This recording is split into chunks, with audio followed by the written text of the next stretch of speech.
আমাদের ছাপড়ি বন্ধু মফিজ, তাকে কেউ পাত্তা দেয় না। মহল্লার মোড়ের পানের দোকানে, চায়ের দোকানে বসে আড্ডা টাড্ডা মারে, আমাদের সাথে দেখা হলে একটু হাই হ্যালো হয়, এতটুকুই। তো হঠাৎ করে একদিন মফিজ দাবি করলো প্রধানমন্ত্রী তার সাথে যোগাযোগ রাখেন, প্রধানমন্ত্রী তাকে শুভেচ্ছা জানিয়েছেন, তার পরিবারকে শুভেচ্ছা দিয়েছেন এবং সবকিছুই প্রধানমন্ত্রী তাকে টেলিফোন করে খোঁজ খবর নিয়েছেন, শুভেচ্ছা দিয়েছেন। শোনার সাথে সাথে আমরা সকলেই এক্সাইটেড হয়ে গেলাম যে আমাদের বন্ধু মফিজ যে এত গুরুত্বপূর্ণ একজন মানুষ, দেশের প্রধানমন্ত্রী তাকে টেলিফোন করেন এবং খোঁজ খবর নেন, তাকে শুভেচ্ছা জানান, ঈদের শুভেচ্ছা জানান। এটা তো বিশাল ব্যাপার। মানে এত বড় গুণী বন্ধু আমাদের মধ্যে আছে, সেটা আমরা জানতাম না। সাথে সাথে আমাদের মহল্লায় মফিজের সামাজিক মর্যাদা অনেক বৃদ্ধি পেয়ে গেল। তাকে এখন আর চায়ের বিল দিতে হয় না, আমরাই তার চায়ের বিল দিই এবং তার সাথে মফিজ ভাই করে চক্কর দিই। এরকম সপ্তাহখানেক যাওয়ার পরে হঠাৎ করে আমার সন্দেহ আসলো যে মফিজকে কেন প্রধানমন্ত্রী ফোন দিবেন। মফিজ তো কিছুই না, সে একটা রাজনৈতিক দলের নেতা না, সে একজন সরকারি উচ্চপদস্থ কর্মকর্তা না, সামাজিকভাবে কোনো মান্যগণ্য সংগঠনের নেতা না, কিছুই না, লেখক না, কবি না, সাহিত্যিক না, সাংবাদিক না, বিজ্ঞানী না, তাকে কেন প্রধানমন্ত্রী ফোন করে শুভেচ্ছা দিবেন। তো আমি একদিন তাকে খুব চেপে ধরলাম, মফিজ, তোমাকে যে প্রধানমন্ত্রী ফোন করে এটা কি তুমি প্রমাণ করতে পারবা? সে বলল অবশ্যই আমি এটা প্রমাণ করতে পারবো। এবং সে কিভাবে প্রমাণ করবে? বলল যে আমার কাছে অলরেডি ওনার ফোন রেকর্ড আছে, আমি রেকর্ড করে রেখেছি। বলে সে আমাদেরকে রেকর্ডটা শুনিয়ে দিল। প্রিয় দর্শক, আসুন আগে আমরা রেকর্ডটা শুনে আসি। আসসালামু আলাইকুম, আমি শেখ হাসিনা বলছি।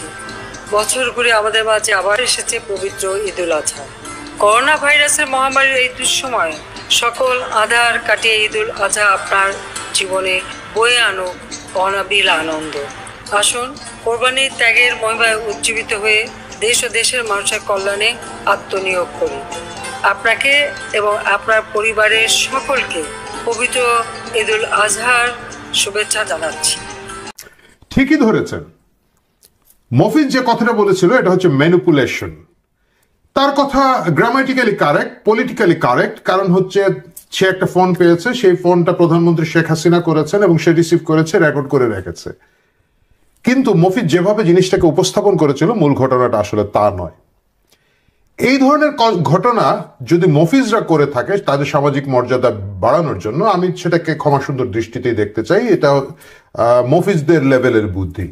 কিন্তু এই জিনিসটা যদি রাষ্ট্র পর্যায়ে করা হয়, এই একইভাবে পলিটিক্যালি কারেক্ট, গ্রামাটিক্যালি কারেক্ট রেখে ম্যানিপুলেশন যদি করা হয়, সেটা ঠিক গ্রহণযোগ্য বিষয় হয় না। সেটা খুব দুঃখজনক, দুর্ভাগ্যজনক এবং সেটা অসৎ একটা অ্যাপ্রোচ বলে আমি ব্যক্তিগতভাবে মনে করি।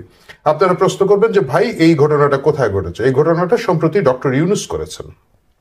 ডক্টর ইউনুস তার চিফ অ্যাডভাইজার জিওবি নামে ফেসবুক পেজে জানুয়ারির 26 তারিখে একটা নোটিশ দিয়েছেন। সেই নোটিশটাতে তিনি বলেছেন, The chief advisor expressed his sincere thanks to President Trump for exempting life-saving food and nutrition support to the displaced Rohingya sheltered in Bangladesh from the US aid freeze.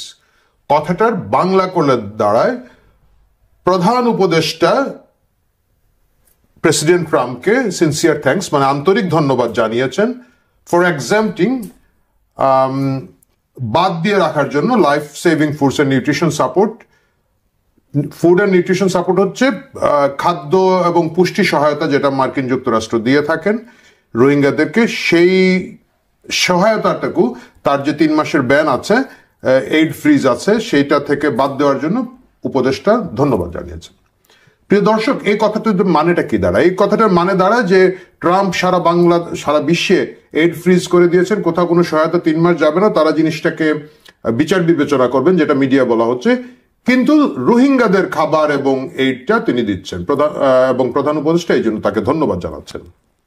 এই কথা দিয়ে বোঝা যায় আমাদের প্রধান উপদেষ্টা অনেক শক্তিশালী, তার সাথে ট্রাম্পের বা ট্রাম্প প্রশাসনের অনেক ভালো যোগাযোগ আছে। তিনি ধন্যবাদ জানিয়েছেন যে ভাই, আপনি যে রোহিঙ্গাদেরকে এই আপনার ব্লকেজের মধ্যে ঢুকান নাই, এই ব্যান করার মধ্যে ঢুকান নাই, এই জন্য আমরা কৃতজ্ঞ। আদতে কি তা? আদতে এটা হচ্ছে একটা মিডিয়া ম্যানিপুলেশনের ঘটনা। কিভাবে ঘটনা?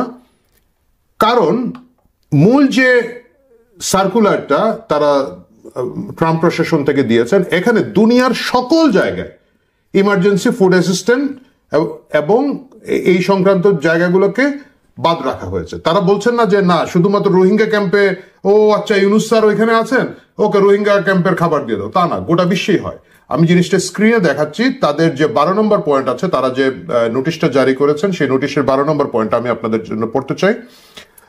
The Secretary of State has approved waivers of the pause under the executive order and this ALDAC subject to further review with respect to key A. Foreign military financing for Israel and Egypt and administration expense including salaries necessary administration foreign military facing, মানে হচ্ছে Israel এবং মিশরের জন্য যে সামরিক সহায়তা তারা দিচ্ছেন সেটা তারা অব্যাহত রাখবে। B, emergency food assistance and administrative expense including salaries necessary to administer such assistance, মানে হচ্ছে জরুরি খাদ্য সহায়তা ইমার্জেন্সি ফুড অ্যাসিস্ট্যান্ট এটাকে তারা বাইরে রেখেছেন এবং এই সংক্রান্ত অন্যান্য খরচ যেমন এগুলো বিলি করার জন্য যে খরচ হয়, স্টাফদের স্যালারি দিতে হয়, যাতায়াত ব্যবস্থা, অন্যান্য অ্যাডমিনিস্ট্রেটিভ এক্সপেন্স আছে, এইটাকে তারা বাতিল রেখেছেন। মানে এটা সারা বিশ্বের বিভিন্ন জায়গায় মার্কিন যুক্তরাষ্ট্র সহায়তা দিয়ে যাচ্ছে। ধরেন সিরিয়াতে দিচ্ছে, ইউক্রেনে দিচ্ছে, যুদ্ধবিধ্বস্ত অন্যান্য জায়গায় দিচ্ছে। তারপরে ধরেন এই যে প্রাকৃতিক দুর্যোগ যেসব জায়গায় হয় সেসব জায়গায় মার্কিন যুক্তরাষ্ট্র খাবার দিয়ে যাচ্ছে, বিভিন্ন জায়গায় যারা ক্যাম্প করে আছেন।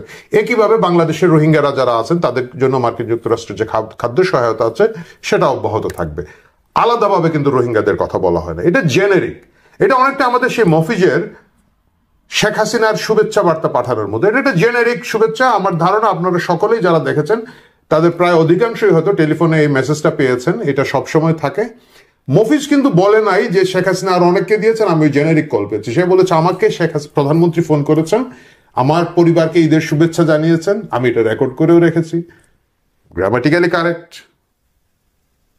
ডক্টর ইউনুস তার অফিস এখন এই মিডিয়া ম্যানিপুলেশনটা শুরু করেছেন, কারণ দৃষ্টিগ্রাহ্য কোন কূটনৈতিক সফলতা তারা যখন দেখাতে পারছেন না, তারা এখানে ওইখানে একটা জনসভা কারোর সাথে যদি একটু হ্যান্ডশেক করেন, হাত বাড়ান, এই জিনিসগুলোকে এমন ভাবে ফুলিয়ে পাপড়ি বাংলাদেশে দেখানো শুরু করেছেন।